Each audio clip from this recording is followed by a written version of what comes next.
E nós seguimos falando de vacinação. A cidade de São Paulo aplicou mais de 100 mil doses contra a Covid-19 em crianças entre 5 e 11 anos neste final de semana. A meta do município é chegar a 250 mil crianças imunizadas por dia. Nós vamos conversar, inclusive, com o coordenador do Comitê de Infectologia Pediátrica da Sociedade Brasileira de Infectologia, o Marcelo Otsuka. Doutor, muito obrigado pela sua participação. A gente está falando de um momento que é fundamental para a vacinação. Antes de entrar especificamente nesse assunto, eu gostaria que o senhor pudesse dar uma breve explicação para a gente do seguinte. Teve uma atenção muito específica nessas últimas semanas sobre a idade do início da imunização das crianças. O sistema imunológico das crianças mais jovens, dessas que, por exemplo, não estão tomando vacina, ele está numa fase de maturação e é por isso que é preciso ter um cuidado, uma atenção maior. E é por isso que houve, por exemplo, esse cuidado em relação à Coronavac por parte da Anvisa, que a Coronavac, inicialmente o Instituto Butantan queria já aplicar para crianças de 3 anos e acabou sendo para criança de 6. Um bom dia. Bom dia, Jairo. Prazer estar com vocês. Obrigado pelo convite. O sistema imunológico das crianças, ele se baseia muito no que a gente chama de resposta celular, né? Então, nem todas as vacinas conseguem ter uma eficácia tão boa em crianças muito pequenas. Depende muito do estilo, do tipo de vacina, qual que é o princípio de desenvolvimento imunológico. Isso não significa maior risco para a criança. Isso apenas significa uma redução na eficácia vacinal que eventualmente possa acontecer. É diferente. Ou seja, é um problema não em relação ao evento adverso, sim em relação à eficácia vacinal. Apesar de que os dados que nós temos do Chile, onde já é feito a partir de 3 anos, na própria China, os estudos que nós temos, mesmo abaixo de 3 anos, da Coronavac, elas colocam a vacina como sendo adequada, com uma boa resposta mesmo a partir dessa idade. Então, a gente acredita que num futuro breve deve caminhar para isso, até pelo tipo de vacina que é, a tecnologia que já é muito conhecida da gente. Muito obrigada pela sua presença aqui também, doutor Marcelo. Stephanie falando com o senhor agora. Eu queria saber o seguinte, a gente viu, quando ainda da vacinação dos adultos, uma corrida, né, dos estados aí para acessar, para vacinar a sua população. Agora a gente deve ver a mesma situação com relação às crianças com a entrada da Coronavac, né?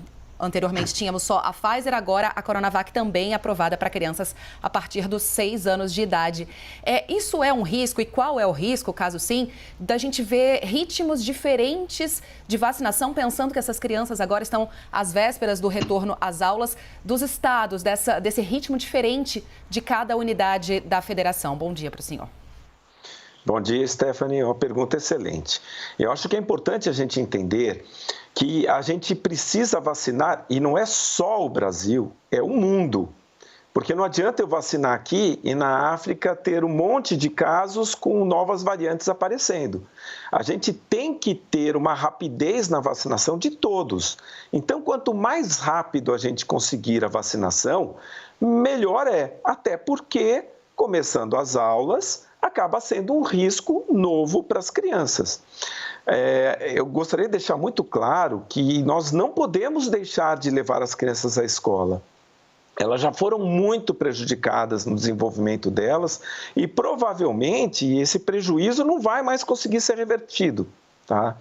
Então, elas precisam ir para a escola? Precisam ir para a escola. Só que não é só precisar ir para a escola, elas precisam ter toda a segurança possível. E nós, logicamente, com todo esse atraso, estamos perdendo tempo, estamos deixando as crianças terem risco desnecessário.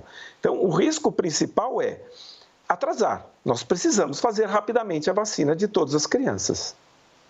Bem, vamos chamar para a nossa roda de conversas aqui a Raquel Amorim, direto do Rio de Janeiro, para também fazer uma pergunta para o senhor. Vai lá, Raquel.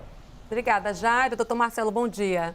Obrigada por nos atender neste domingo. A minha pergunta é bem direta aqui. Com os adultos, a gente viu que a gente falou muito sobre o sommelier de vacina, os adultos que escolhiam a vacina. E a gente teme isso também com as crianças. Eu queria saber sobre níveis de proteção, Pfizer e Coronavac, para os pais não precisarem escolher mesmo na hora de levar o filho para imunizar.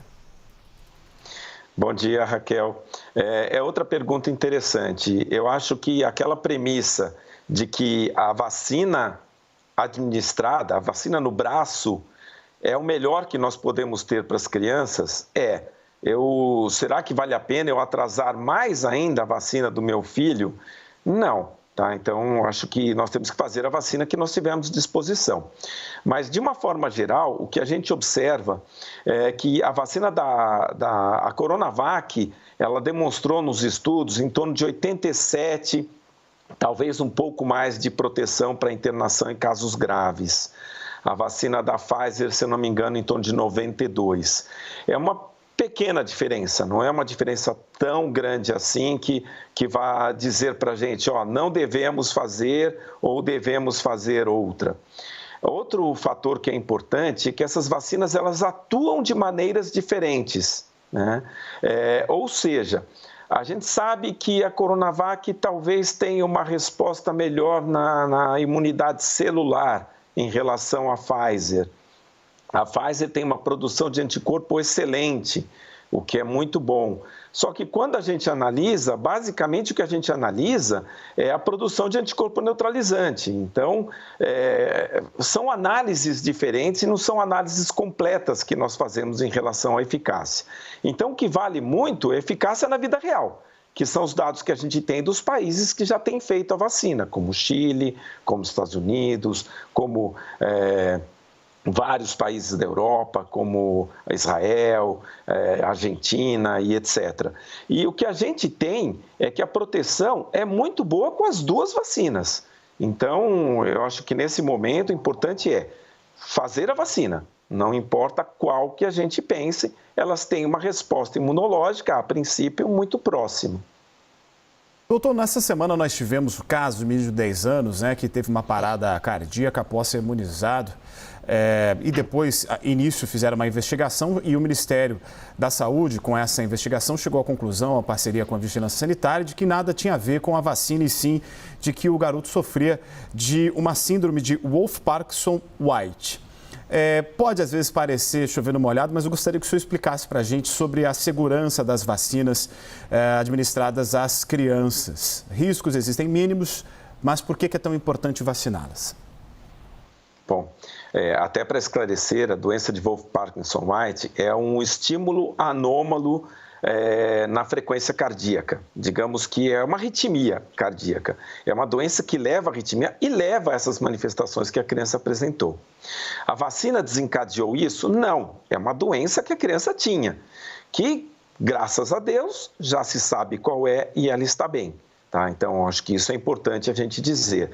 É lógico que a gente sempre pensa nos efeitos colaterais da vacina e por isso que a Anvisa é tão cuidadosa na análise, não só a Anvisa, como o FDA americano, como as agências de controle europeias e tantas outras agências mundiais, são tão rigorosas na investigação de todos os medicamentos e vacinas. Quando a gente pensa, agora há pouco vocês comentaram hidroxicloroquina, a hidroxicloroquina ela consta em bula. Para cada entre 1.000 e 10.000 indivíduos, ela provoca arritmia cardíaca. Está na bula isso, tá? Então, todos os medicamentos, eles passam por essa análise rigorosa de efeitos colaterais que podem acontecer, tá? A gente sempre pesa qual que é o benefício comparando com os riscos, é claro isso. Os riscos que nós observamos, tanto da vacina Coronavac como a Pfizer, são mínimos, perto, inclusive, do que a doença provoca. Se vocês me dão um tempinho, eu gostaria até de dar um número para vocês. Os dados, todo mundo fala de miocardite, né? Em 9 milhões de doses aplicadas nos Estados Unidos, nessa faixa de idade de 5 a 11, ocorreram 11 casos de miocardite que tiveram uma evolução boa, sem internação e sem risco para as crianças. No Brasil, que nós tivemos muito menos casos de infecção pelo coronavírus nessa população pediátrica, nós tivemos vários casos descritos do que a gente chama de síndrome inflamatória multissistêmica, e foram 85 óbitos, inclusive, e uma das características dessa síndrome é o comprometimento cardíaco, com miocardite, com arritmia, com uma série de outros problemas. Ou seja, o coronavírus, ele provoca muito mais doença cardíaca do que a gente imagina, inclusive na criança.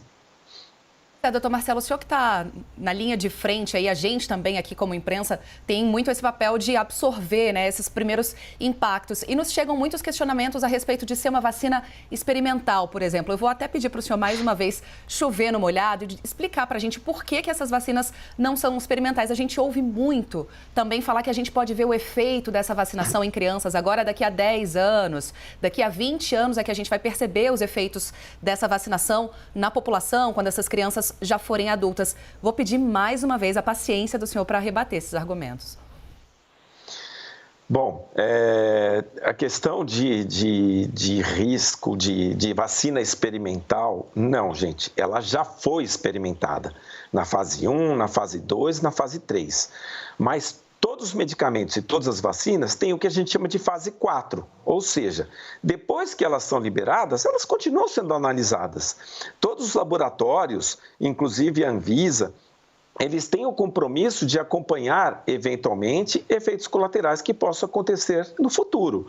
Isso até por conta, no passado, não sei se vocês lembram, da talidomida, que dava malformações nos fetos, né? Isso para gestantes. Então, todos esses cuidados, eles têm que ser tomados realmente. Agora, elas não são vacinas experimentais. Assim como os medicamentos que são liberados não são experimentais. Eles já passaram pela fase de experiência. Esse é o primeiro ponto.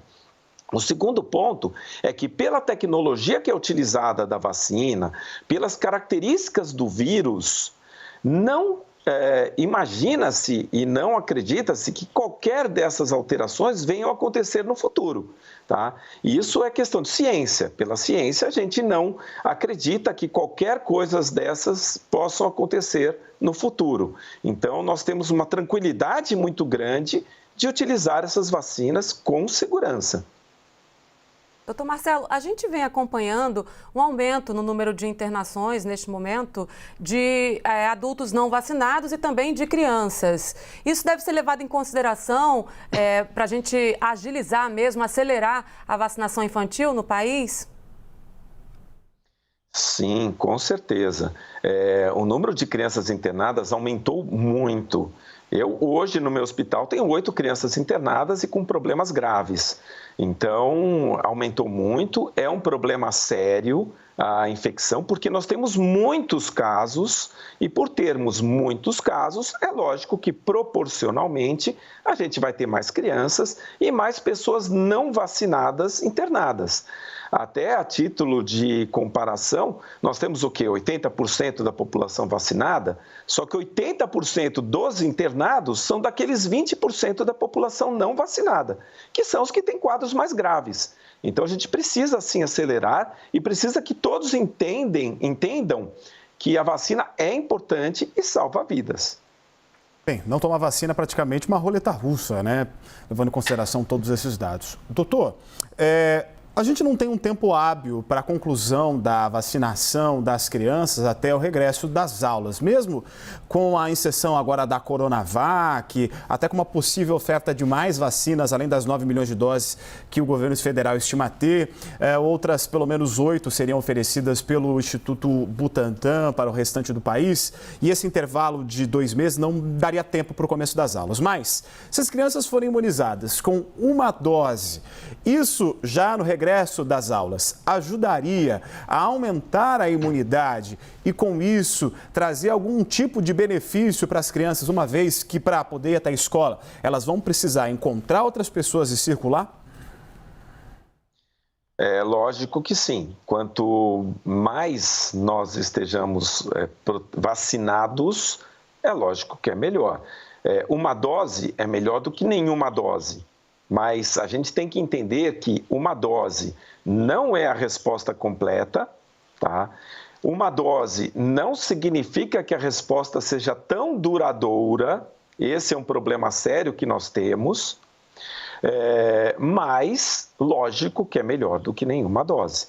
Então, uma dose antes do início das aulas, principalmente 15 dias após a dose, né, nós teremos uma proteção mínima. É uma proteção, não é completa e não é tão duradoura, mas não deixa de ser uma proteção.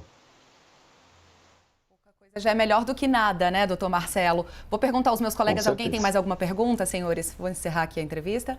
Bora lá. Acho que já ficou bem esclarecido, né? A necessidade da vacinação infantil. Desenhado, né, Raquel? Obrigada, doutor Marcelo, que é coordenador do Comitê de Infectologia Pediátrica da Sociedade Brasileira de Infectologia. Doutor Marcelo Otsuka, muito obrigada pela presença do senhor aqui na manhã deste domingo. Obrigado a vocês, um prazer novamente estar aqui.